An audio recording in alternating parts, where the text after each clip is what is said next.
সাবেক রাষ্ট্রপতি ও বিএনপির প্রতিষ্ঠাতা স্বামী জিয়াউর রহমানের মৃত্যুর পর রাজনীতিতে এসেছিলেন প্রয়াত বিএনপি চেয়ারপারসন খালেদা জিয়া।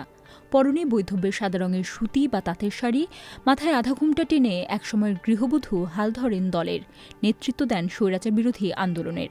নির্বাচনের পর হন বাংলাদেশের প্রথম ও মুসলিম বিশ্বের দ্বিতীয় নারী প্রধানমন্ত্রী।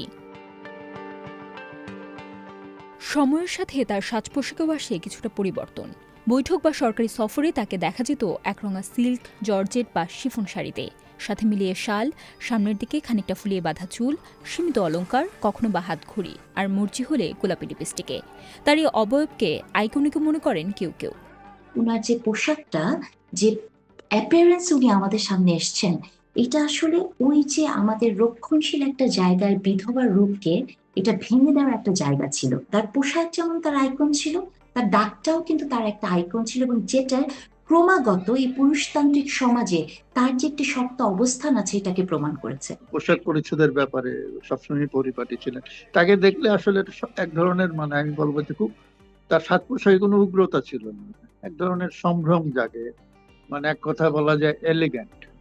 বিশ্লেষকদের মতে স্বল্পভাষী গাম্ভীর্য আর সংযত আচরণ তথা খালেদা জিয়ার ব্যক্তিত্বই তাকে রাজনীতিতে গ্রহণযোগ্যতা ও জনপ্রিয়তা এনে দেয়। পোশাক আর সাজে তার আধুনিক মার্জিত রুচি আর পরিমিতিবোধ সে সময় যেমন নানা বয়সী নারীদের আকৃষ্ট করেছিল, তেমনি প্রভাব ফেলেছিল তাদের সাজসজ্জাতেও।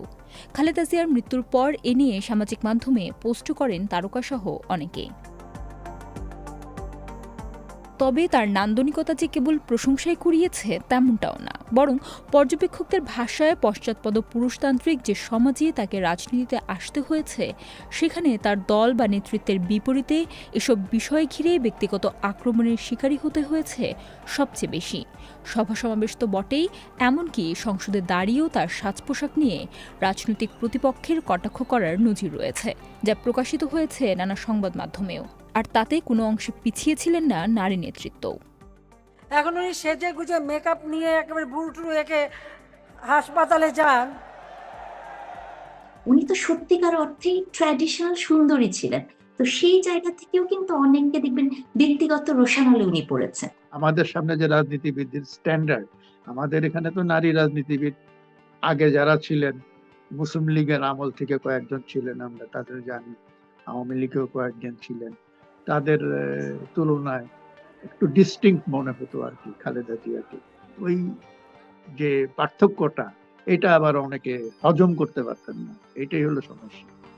এসব আক্রমণ সমালোচনায় কখনো জবাব দেননি খালেদা জিয়া, দমেও যাননি, বরং বজায় রেখেছেন নিজের পছন্দের সাজ পোশাক, জনপ্রিয়তা দিয়ে দাপিয়ে বেরিয়েছেন রাজনীতির মাঠ।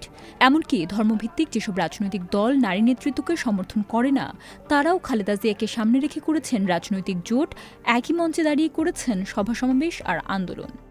আমরা এখনো দেখি যে ইসলামী দলগুলো রাজনীতি যখন নির্বাচনে প্রার্থী মনোনয়ন দেয়, কোনো নারীকে সচরাচর দেয় না। আমি তো এবারও সেটা দেখছি। এইরকম একটা সমাজে একজন নারীকে রাষ্ট্রের প্রধান নির্বাহী হিসাবে, এখন এটা তাদের দ্বিধান্বিত দেখিনি, বা হতে পারে এটা তারা বাধ্য হয়েছেন, এটাও এরকমও মনে হতে পারে তাদেরকে এটা গিলতে হয়েছে। কিন্তু খালেদা জিয়ার যে জনপ্রিয়তা এবং যে বিপুল পরিমাণ আগ্রহ তাকে নিয়ে, সাধারণ মানুষ জীবনে কোনোদিন কোনো নির্বাচনে হারেন নাই, এরকম একজন ব্যক্তিকে মেনে নেওয়া ছাড়া তাদের সামনে আর কোনো পথ খোলা ছিল না, এভাবেও বলা যায় জিনিসটা। ওনাকে কিন্তু কখনো ইলেকশনের আগে হিজাব করে আসতে হয়নি বা তসবিহ নিয়ে আসতে হয়নি। উনি যে পোশাকে ছিলেন, উনার মৃত্যুর আগ পর্যন্ত উনি ওই একই ধারায় চলেছেন, এবং শক্ত হাতে উনি ইসলামিক দলকে কন্ট্রোল করেছেন, উনি জাতীয়তাবাদকে ধারণ করেছেন, এবং উনার দলকে উনি 44 বছর ধরে উনি ম্যানেজ করে চলেছেন। 1993 সালে দ্য নিউ ইয়র্ক টাইমসকে দেয়া এক সাক্ষাৎকারে খালেদা জিয়া বাংলাদেশের সহনশীল ইসলামী ধারার ও কর্মক্ষেত্রে পুরুষের সাথে নারীদের উপস্থিতির বিষয়টি তুলে ধরেছিলেন। ফলে রাজনীতি আর ব্যক্তিজীবনে নেওয়া তার সিদ্ধান্তগুলো কারো কারো কাছে বিপরীতমুখী মনে হলেও নিজ চিন্তায় তাতে সামঞ্জস্য আছে বলেও মনে করেন অনেকে। Tanha Tasnim, BBC news Bangla.